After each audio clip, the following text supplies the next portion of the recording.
when I enter in those things, I don't feel like my position is I have to win them. My position is I need to be true to who God made me, but I will speak that truth in love. I mean, and sometimes that is a firm word. I mean, it's Jesus who says, look, woe to you, scribes, Pharisees, hypocrites. I mean, he had no problem denouncing what's wrong and still be called humble and gentle. So I'm of the mindset that humility and gentleness does not mean I refrain from speaking forthrightly and truthfully, but it also means I extend a certain respect to my conversation partner that I might not if I was just intent on winning. Well, Dr. Dennis Edwards, I want to welcome you back to the Restoring the Soul podcast. Yeah, it really is nice to be with you again. I've appreciated our past interactions. Yeah, me too. And in our last interaction on the podcast, we actually talked about your book about humility, and it's coming out. And it's coming out this fall with InterVarsity Press. That's right. IVP Academic is publishing the book. And when we talked last time, I think I was just kind of in the midst of working on it. And now it's done. Well, congratulations on giving birth to another one. Your previous book, Might from the Margins, continues to touch me and challenge me deeply. Thank you. Humility is of importance to me, in part because of my life story. There's been a lot of me being humbled, and I've tried to make it a spiritual value to learn to humble myself, although I don't do very well with that most of the time, it seems. But it seems to me that humility is really misunderstood and misapplied for followers of Jesus. So let's start there. What are the misunderstandings around this really important topic? I appreciate that. In fact, I was going to call the book Humility Misunderstood, something like that. I think there's a certain fear underneath when we think of humility, that a fear that I'll be diminished, I'll be stepped on, I'll be taken advantage of.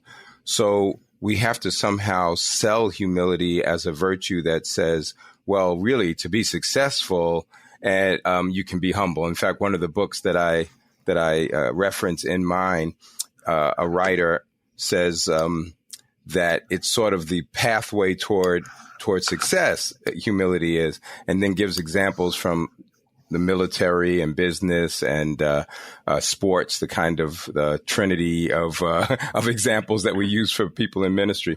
So I think a misconception is that humility is such an abasement that I have to kind of ignore who I am really at the core, and there's a fear that will be taken advantage of.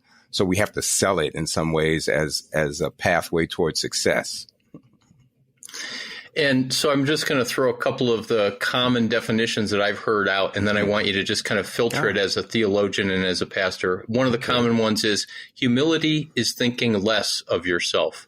Filter that. Well, I certainly don't agree with that. And that's another one of those popular ideas. You know, thinking less, I'm not sure what that means, really. I think it's having what I would call a proper perspective of oneself. Hummus is the root of the word humility, and hummus kind of means the ground, right? So I think of humility as being grounded. It's having an accurate self-perception. So it's not thinking too highly of yourself, which is something the New Testament says, right? Don't think too highly of yourself. But at the same time, it's not abasing oneself either and diminishing. It's having an accurate perception of who God made us. So now I'll just tweak the words. One definition is, as I just said, thinking less of yourself. And then what about thinking of yourself less? A popular pastor has said that, and that has never sat right with me. Yeah, it doesn't sit well with me either. I think there's nothing wrong with thinking about ourselves and how we fit into what God is doing in the world and doing in our lives. In fact, I don't think of humility in those terms of sort of that introspection about how I'm coming off in other people's eyes, or if have my mind dwelling on something about myself to in that sense. I think of it in a relational sense in terms of my relationship with God. So unpack that, because that's really the heart of your book, right? It is. And I think, one way we could talk about humility is maybe looking at it from a sociological or even a psychological lens. And many people have done that. But I've tried to look at what I think scriptures are saying. So let's take an example of Moses, right? So we've got Moses and that little offhand comment in Numbers that he is the humblest person on the face of the earth, or the meekest in some translations. And if you look at what's happening around with his life, at least in that episode in Numbers and perhaps a few other areas around, you'll see that what God says in that episode is that Moses, we speak face to face, or literally in Hebrew, mouth to mouth, that there's this sense that Moses can be identified as humble because he has this, as the humblest person, because he has this unique relationship with God. So I'm arguing that humility starts with my yielding or submission to God before I worry about how other people are looking at me. So that's what I think is the core of what humility is. It's my recognition of who I am before God. Yeah, and so it's the unadorned who I am. It's not the false self. It's the true self, if I'm understanding it correctly. Yes. My actual self. My actual self. That's a good way to say it. I think that's true. There was a book years ago that you may know of. It was called Glittering Images by Susan Howitch. It's a novel, but it's a novel about a clergy person. And that phrase, glittering image, we sometimes create those things. It's like, it isn't an adorned perception of ourselves. We make ourselves look really good. But if we could sort of strip that down and say, God, this is who I am. This is how you made me. And I recognize that. And I submit to you, God. That, I think, is where humility starts. And so you talked about Moses. Of course, Jesus declares himself humble in Matthew 11. Most people know the passage, my yoke is easy, my burden is light. I love how Eugene Peterson paraphrased that in the Message, where he says, I won't lay anything heavy or ill-fitting on you. Come to me and live freely and lightly. But what he says in that passage, at least in the King James, is, lo, take my yoke upon you, for I am gentle and humble. That's right. And if we're to be Christ-like, we're not just called to be humble, I've always thought, but we're actually somehow, if we're to be Christ-like, and he proclaimed himself that, what would you say as a theologian and pastor for us to proclaim ourselves that way? Not to hold up a sign like the John 3:16 sign at a baseball game and say, I'm the most humble person in the world. But it almost feels laughable to go, yeah, I was humble in that moment, or I fundamentally can see myself as God sees me. And that's what humility is. That's actually, I really do appreciate that. I actually hadn't thought about it in terms of how I would define myself or say it out loud, but I would see no problem with it. I treat that passage actually in some detail in the book, because if we think from a New Testament formation standpoint, Pauline letters predate the Gospels. So there's a scholar, she's written a pretty heavy book called Paul on Humility. Her name is Eve Marie Becker, a German scholar. It's been translated in English. And she will even go so far as to say Paul invented humility, because he takes this word, tapinaphrasune in Greek, which literally can mean low thinking. And she talks about how he presents this as a virtue when his contemporaries did not, right? So Jesus uses the same kind of language, or Matthew uses the same kind of language to describe Jesus, or puts those words in Jesus' mouth, of course, as Jesus is saying about himself. So we see these kind of values put out there. Paul will call people to be humble. He will say this, and then we see it echoed in how Jesus is defining himself. So I think you're right on target. What I hadn't thought about is how I could say that. I guess my question really would be, why would I need to say it? And I suspect there might be moments when I'm challenged, like probably Jesus was too, to say, well, look, I am a humble person and I am carrying myself in such and such a way before God. So I don't think there's any problem with it. imagine what kind of scenarios would I need to have to declare it. But yeah. Like, hey, I have the trophy in humility. Right. I got it. Right. I won. I'm the magna cum laude of humility, or something like that. Yeah, that sounds like an oxymoron right there, but okay. Yeah. And the only reason I bring that up is because in the kind of counseling we do, helping people when they start to realize that humility is this kind of trusting God, that as he sees us, that's the person that's loved. Yes. That humility can be a kind of currency. I don't mean a currency to manipulate, but a currency like we see 2 times in the New Testament, in James and in 1 Peter, that if we humble ourselves, that he gives us a gift, that there's grace. Yes. And that one of the ways that I try to posture my life through a lot of the 12-step work that I've done and that kind of thing is, hey, God, I've got no game. I'm powerless, as opposed to, I'm going to have my devotions today and, hit a home run, getting something out of the word, say some prayers, listen to some Christian worship music, and I've got this all figured out. I really like that when you talk about currency. I see there's this perception in some places that I have to see myself as this really insignificant worm that is just so wretched that that's what humility is. And I think that's not fair to the way the scriptures talk about us being made in the image of God, being fearfully, wonderfully made, so many things. There's some inherent worth that we have as human beings. So I don't think we have to see ourselves in that low way. But the power dynamic that you just mentioned, if I can recognize that I'm powerless without God, that is the more submissive kind of place. And that becomes the currency. But I like that you say that, but I don't want currency to mean this is how I get ahead in life. Because I think that's the problem that I'm having, is that if I see it merely as a strategy for advancement, then it becomes manipulative. Well, and this is the way some Romans thought of the concept of, we sometimes get translated meekness.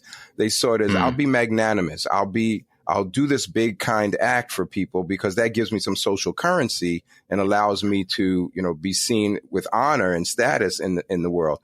This is not the way I think the New Testament talks about it. It's God opposes the proud, the reference that you just gave, which actually travels throughout the Bible and into the apostolic fathers. God opposes the proud, but gives grace or favor to the humble. So therefore, humble yourselves, he will say, or Peter says that particularly.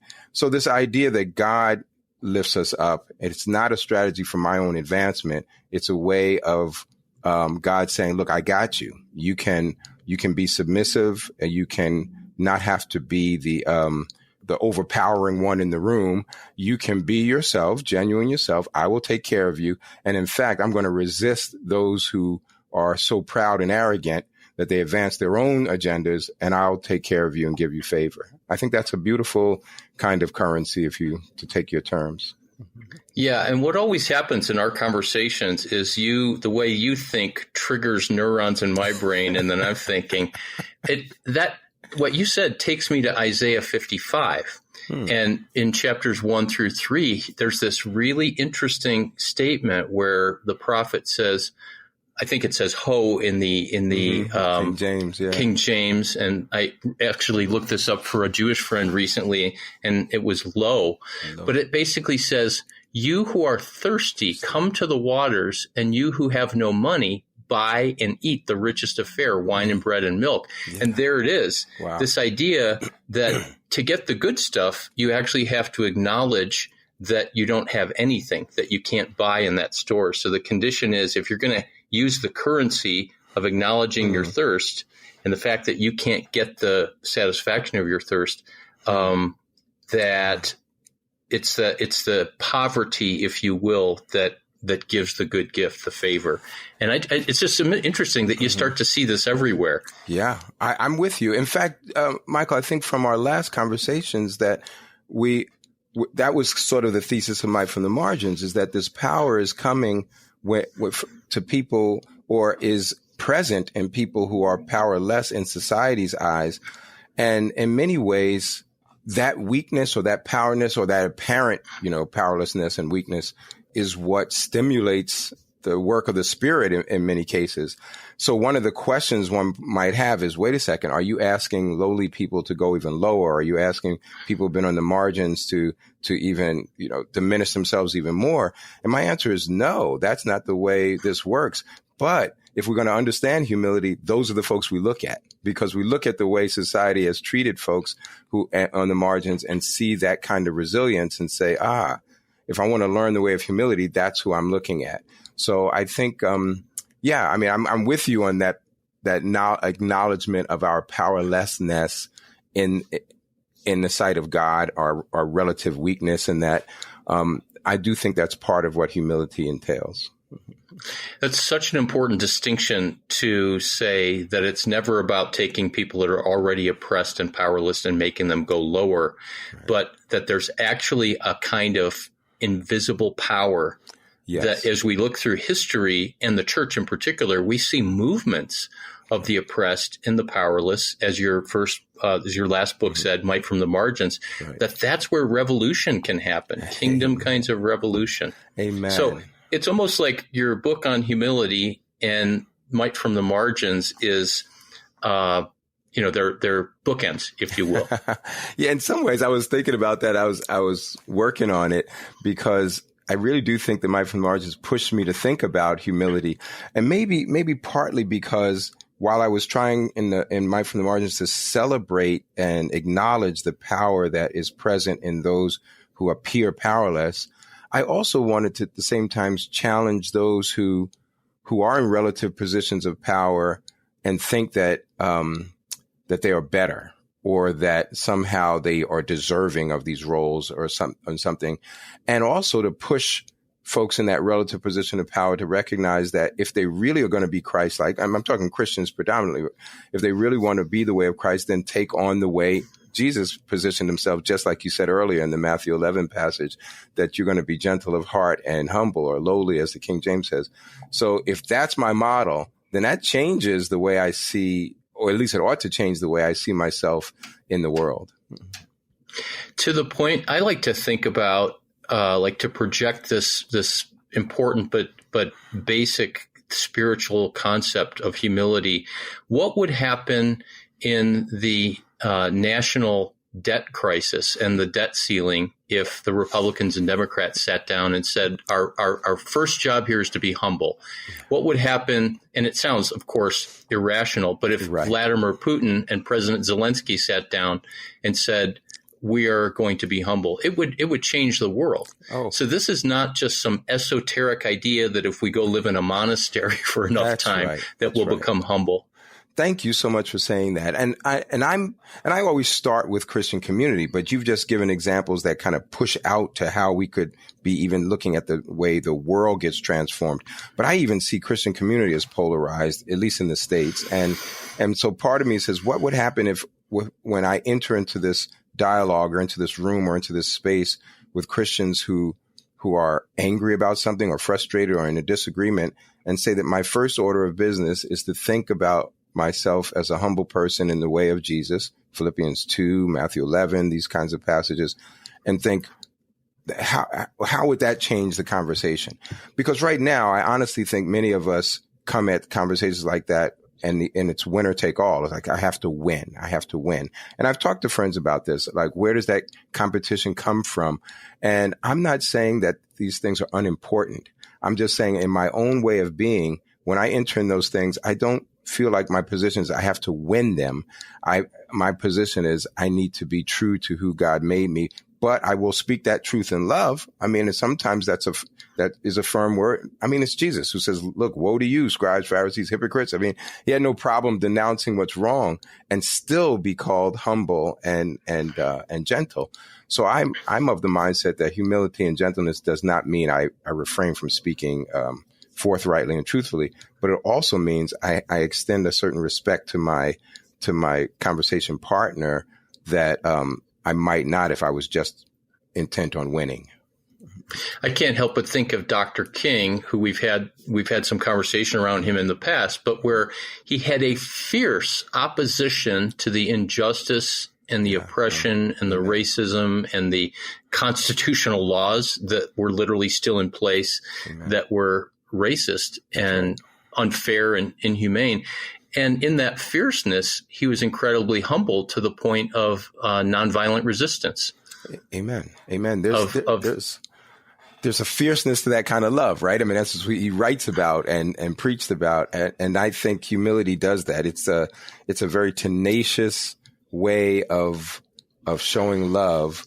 And it works in concert. I mean, some of these passages of scripture that we look at, like in Colossians, that when we're the kinds of virtue list that's there, humility is part of that, right? There's a humility, there's a gentleness, there's a love, there's all these things work together. But I'm arguing that humility sort of unlocks the door, if you will, for some of these virtues, because we can be stubborn about things and not experience these other virtues if we don't recognize our position before God, that we open ourselves up to receive, to then become those peacemakers with others, which is what I think humility allows us to do. Dennis, one of the things I've most appreciated about our conversations is you're a scholar and an academic with a PhD, trained at some of the best schools and universities, but you also are a pastor, and you've been a pastor through your whole adult career in a number of different congregations. So from a pastoral perspective, let's get practical. Yeah. How can we cultivate humility? Yes. We can't just go out and say, I'm going to let people step in front of me at McDonald's or something like that, although that may be part of it. But how do we become humble, and how can we cultivate this daily? Yeah. Well, thank you. I do try to say in the book, I try to give a lot of different illustrations and imagine ourselves or our churches or communities in different situations. But the upshot of it all is that I am trying to ask myself along the way how I can be this peacemaking, reconciling presence that depends on God in whatever situation I'm in. So rather than think of it as just an episode, I try to cultivate a way of being that says, how can I be that? I've been in some tense meetings, even in the last year. I have a new position in my work, and I found myself stopping, taking some deep breaths, becoming mindful, and saying, well, how can I be this reconciling presence here and there? To me, that's what a practical way that humility starts. Rather than reacting, and being hasty in that, I'm stopping to say, Lord, how can I be that voice here or that presence here? Maybe it's not a voice. Maybe it means I'm listening here. So I think it's those moment by moment kind of cultivations of how am I representing the Lord. I don't want to be corny and just say, what would Jesus do? That's not what I mean. It's recognizing who I am in particular spaces. So the reason why it's hard to just mention one way of cultivating, it's a general paying attention, and maybe mindfulness is the word, paying attention to where I'm at, who I'm at, and how I can best represent the Lord in these places. I love how you just made a distinction there about certain places, because if I think of myself, there's places where it's easy to be humble, to defer. That's right. There's that passage in Philippians 2, I think it's 3 and 4, where it says, look to others' interests before your own. That's right. Exactly. And that's really hard to do. But there's certain spaces I'm in, and it might be a professional space. It might be at the grocery store if I'm really in a rush. That's right. And people are over for dinner, and we live pretty close to a grocery store, so I can drive or run over there and get the whipped cream for the top of the dessert. And because I'm in a rush, I dart to the checkout counter and got to make sure I get there before somebody else. Yeah. So it's in different spaces where it feels to me like something's at stake. My well-being, my interest, whatever the outcome is. And I think that for our listeners, and I want you to chime in on this, that it feels like where we struggle for humility the most is where something's at stake for our own well-being. Yes. Oh, my goodness. So well said. I was thinking that way earlier in our conversation when I said fear, because I do think it's that notion that something's at stake for our own well-being. I was thinking that as a fear. So I have to somehow protect myself. So if I'm thinking of others' interests before my own, that makes me possibly getting hurt, right? I mean, it sets me up for something. So that's why I think we come back to the currency you mentioned. I think that's why we have to come back to God opposes the proud, but gives grace to the humble. That if I'm really, truly trusting in God, and I'm not saying this is an easy thing, but then I'm trying to honestly believe that God will show favor on me. That's the kind of posture I hope for in my own life. Yeah, I love that. The not pushing for my own way, or as you said earlier, the winning. Right. Can you also comment on that word oppose? God opposes the proud. If people could watch us on the screen, I'm going to put my glasses down on the end of my nose, that when we hear that phrase, God opposes the proud, like he's mad at us. And I've really seen it as, it's almost like God saying, I can't work with proud. I can't mold anything with that because it's like hard clay. Yeah, I like the way you think. You have a good way with pictures and metaphors because, I mean, it just says straight out in the Greek, God is anti. I mean, it's like, and it's scaring me to think, what does it mean for God to be anti? But I think you filled it out well, that anti means I can't work with you. I mean, you're in opposition to me and we're not in sync right here. So not being in sync with God, there's no fruitful kind of outcome there. So I'm with you on that the idea is God is excited and eager to work with those. Now, I didn't write a book about pride per se, but I did interact with people who did write books on pride and as the old King James says, vain glory or empty glory is the way Paul will have it also in that Philippians passage. The idea of wanting people to perceive you as better or getting your own way. And that is not the way of God. So you're right. There's a sense that I'm yielding something, which takes me back to my original point, that I'm yielding my own way, and then I get favor from God. I love how you just brought up the idea of pride and humility and how you got to think about those side by side. So your next book needs to be How to Be Proud, and it can sell in airports, with little asterisks in them, because it seems like the more offensive a title is, the more likely it is to be in one of the airport bookstores. And that's what it's all about, right? Is selling a lot of books. Yeah, well, I might, for some it is. I might, well, it's that, I appreciate that. But I don't know how much books will sell, but I honestly do believe it was something that God had put in my heart. And the nice thing was when IVP folks came and approached me, particular, and there were several people that we were in sync on this, that they said, this is something we think your voice would be important on. And it was something I've been thinking about for many, many years. But you'll see that as people get the book, they'll notice I spend a little bit at the beginning in the intro, sharing a little bit of my own journey and how these notions were shaped in me. Brother, I just want to say I love your heart. I love your mind. It's always wonderful talking to you. So Reverend Dr. Dennis Edwards, blessings and thanks for your time today. Thank you so much. It was my pleasure. So thank you for listening to another episode of Restoring the Soul.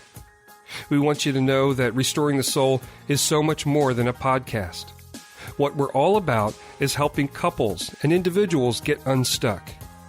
You know how some people go to counseling or marriage therapy for months or even years and never really get anywhere?